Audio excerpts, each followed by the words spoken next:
bienvenue sur ma chaîne YouTube. Aujourd'hui, on se retrouve pour une 4e vidéo. Ça fait un peu plus d'une semaine que j'ai réalisé mon premier vol solo. Aïe aïe, voler en solo. Ça veut dire quoi voler en solo? Donc aujourd'hui, je me suis dit que c'était le bon moment pour faire une petite vidéo pour t'expliquer c'est quoi le processus pour se rendre à ce premier vol solo-là. C'est quoi le vol solo? Comment je me suis sentie et c'est quoi la suite après le premier vol solo. Donc, pour commencer, là, si je fais un petit récapitulatif là, de ma formation, donc dans l'AEC, je vois de la théorie de vol pendant la semaine du lundi au vendredi. Puis j'ai aussi vu de la théorie de vol les soirs de semaine. Donc le lundi et le mercredi, j'avais des cours théoriques. Et j'ai fait aussi une partie pratique avec mon instructeur de vol. Donc j'ai combiné ces deux parties-là, la partie théorique et la partie pratique, au cours des derniers mois pour justement arriver à progresser là, dans ma formation. Avant le premier vol solo, ce qu'on fait, c'est qu'on voit certaines manœuvres de base du pilotage. Donc, on va se pratiquer dans la zone d'entraînement de Québec à faire certaines manœuvres comme des vrilles, des décrochages, des spirales, des virages. Puis ensuite, on se rapproche là, dans la progression des vols. On se dirige vers l'aéroport de Québec et c'est à ce moment-là qu'on pratique nos atterrissages et nos décollages. Donc, on fait plusieurs vols de circuit, des posées décollées. Donc, on décolle d'une piste, on fait un circuit autour, puis on vient atterrir à la piste. Donc, pour commencer, je pense que c'est important de mettre au clair c'est quoi qu'on fait lorsqu'on fait des vols de circuit. Donc, c'est l'image ici qu'on voit de l'aéroport. Donc, on voit les deux pistes. Donc, on a la piste 2911 juste ici, la piste 24 et 06 de ce côté-ci. Et normalement, lorsqu'on fait des circuits, dans le fond, ce qu'on fait, c'est qu'on part de notre école de pilotage. On va venir sur la rampe 3 pour faire nos check-up moteurs.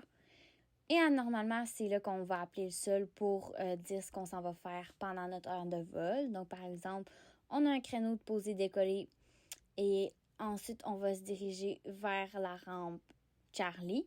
On va attendre à l'écart et normalement, ici, on va attendre une autorisation pour décoller de la piste 2.9, par exemple. Puis ensuite, il va nous donner des instructions pour faire des posées décollées. Donc, je vais prendre une autre couleur pour bien vous montrer.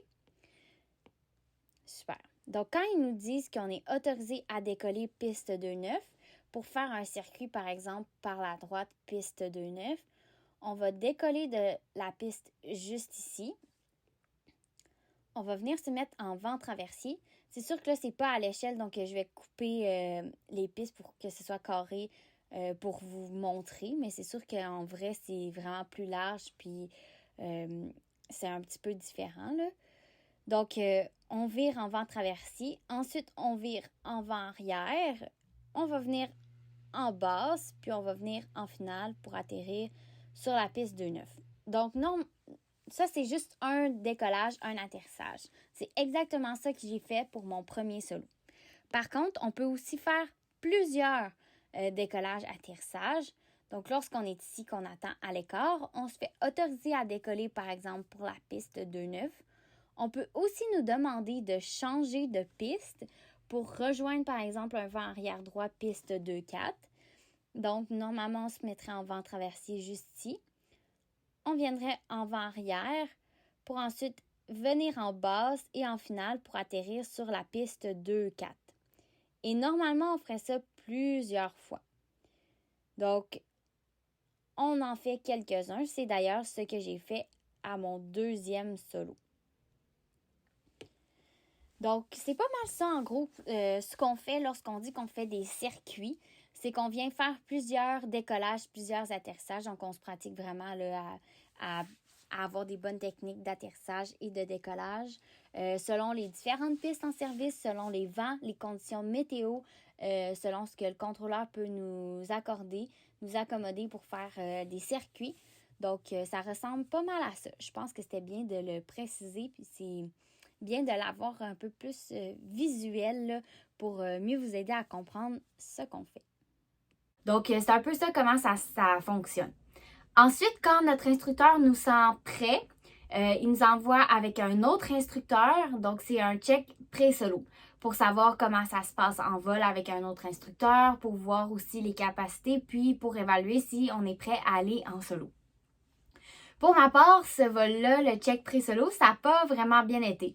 Ça arrive à tout le monde d'avoir des moins bonnes journées, puis d'avoir des vraiment bonnes journées. Ben, pour ma part, c'était la même chose, mais pour mon vol. Donc, c'était vraiment une moins bonne journée de vol cette journée-là. Il y a une expression qu'on dit en aviation, c'est de se sentir en avant de son avion. Ben, cette journée-là, je me sentais vraiment pas en avant de mon avion. Je sentais que l'avion avait le contrôle sur moi plus que moi qui avais le contrôle. On dirait que le stress du check pré-solo, puis aussi chaque petit événement ont pris comme une plus grande ampleur. C'était vraiment pas mon meilleur vol. Puis quand on est atterri au sol, mon check instructeur m'a demandé comment j'avais trouvé mon vol, puis j'ai dit vraiment mauvais. C'était un des pires vols que j'ai réalisé jusqu'à maintenant, pour être franche, et je ne me sens pas prête à aller en solo. En fait, là, ce que j'avais réalisé aussi, c'est que j'avais jamais atterri l'avion par moi-même en faisant mon check pré-solo. Donc, j'avais toujours eu de l'aide de mon instructeur pour atterrir l'avion, ça parce que c'était très venteux ou justement j'avais un petit peu de la misère là, avec mes atterrissages.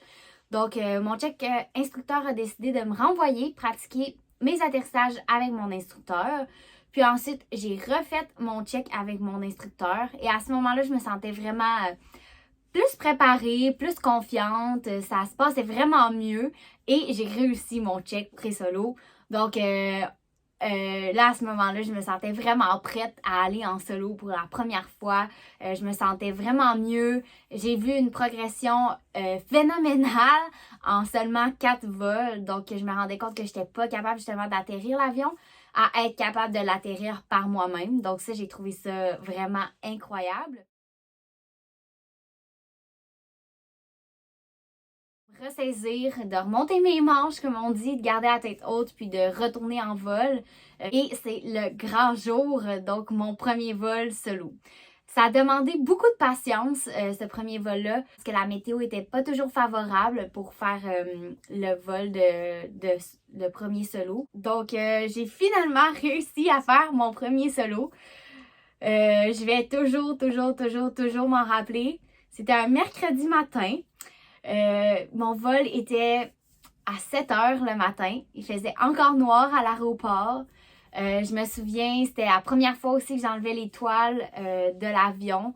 Donc, il commençait à faire un peu plus froid. Je me souviens d'avoir levé la tête au ciel, puis d'avoir regardé le ciel, puis d'avoir vu toutes les étoiles dans le ciel.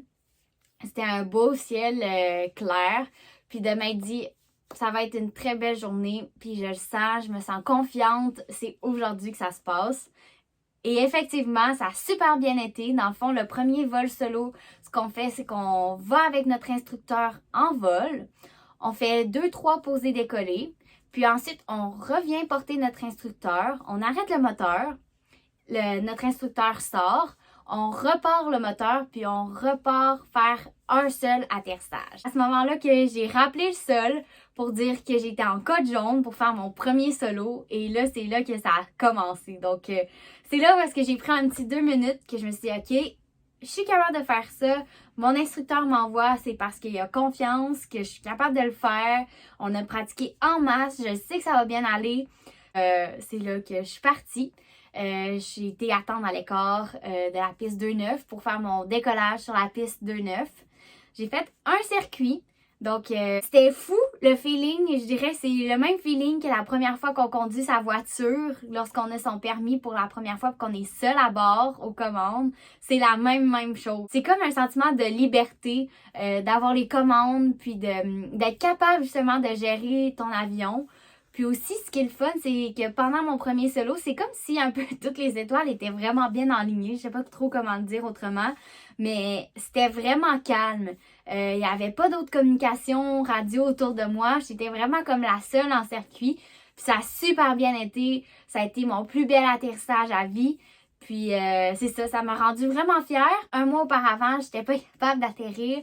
Et là, je venais de réaliser mon plus bel atterrissage en fait à vie seule. Donc, je pouvais pas être plus fière de moi. Donc, c'était vraiment un beau feeling. Puis, c'était le fun aussi parce que j'ai l'impression que tout le monde autour de moi était là pour m'encourager puis me supporter là-dedans. La Tour de Québec, le Sol de Québec m'ont félicité. Ensuite, je suis revenue chez Horizon. Et là, j'ai vu que ma famille m'attendait. Donc, ma mère, mon père, ma belle-mère. Et ça m'a vraiment fait chaud au cœur de les voir m'encourager, qui ont vu mon atterrissage, qui ont assisté à ça. C'était vraiment un beau moment. Et là, mon instructeur m'a récompensé en me lançant un seau d'eau sur la tête. Donc, c'est comme un peu un moyen de nous ramener sur terre. Et je dirais que ça a été plus long que le seau d'eau pour me ramener sur terre parce que c'était vraiment une des plus belles journées de ma vie. Puis je vais m'en souvenir toute ma vie. Donc voici le petit extrait de mon instructeur qui me lance le seau d'eau sur la tête. Félicitations Rosalie pour ton premier solo. Merci. M'excuse. Yes! Yeah! Bravo! Ok, on rentre.